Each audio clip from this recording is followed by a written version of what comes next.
Perkenalkan, nama saya Andi Fatkur Rahman dari Prodi Ilmu Komunikasi.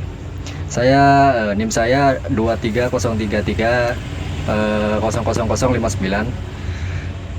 Kali ini saya akan membahas tentang groupthink dalam studi kasus PT Sariwangi. PT Sariwangi adalah perusahaan teh celup terbesar di Indonesia yang didirikan pada tahun 1964 dan awalnya dimiliki oleh Johann Alexander Subit. Perusahaan ini kemudian diakuisisi oleh Unilever pada tahun 16 Oktober 2018.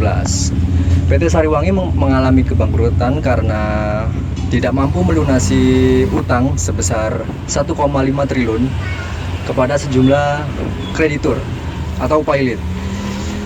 Alasan mengapa ada studi kasus di PT Sariwangi terkait masalah kepailitan kegagalan PT Sariwangi menjadi pelajaran penting mengenai pentingnya komunikasi yang efektif dalam kelompok manajemen. Sebelumnya saya akan menjelaskan apa itu groupthink dalam komunikasi kelompok. Groupthink itu sendiri merupakan teori yang diperkenalkan oleh Irving Janis, menggambarkan fenomena di mana keinginan untuk mencapai konsensus dalam kelompok mengalahkan pemikiran kritis dan evaluasi objektif terhadap alternatif. Dalam situasi groupthink, anggota kelompok merasa tertekan untuk menyetujui keputusan mayoritas. Meskipun mereka memiliki keraguan atau informasi yang bertentangan, hal ini dapat menyebabkan pengambilan keputusan yang buruk dan menghambat inovasi. Saya akan menjelaskan kaitan dari studi kasus PT Sariwangi terkait teori groupthink ini adalah teori groupthink membantu menjelaskan bahwa bagaimana tekanan untuk mencapai kesepakatan di dalam manajemen perusahaan dapat menghambat proses pengambilan keputusan yang kritis dan juga objektif.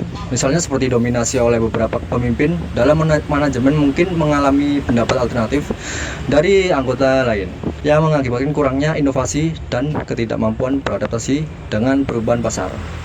Teori groupthink menekankan pentingnya menciptakan lingkungan yang mendukung keterbukaan dan diskusi yang sehat. PT Sariwangi dapat meningkatkan proses pengambilan keputusan melalui langkah-langkah berikut.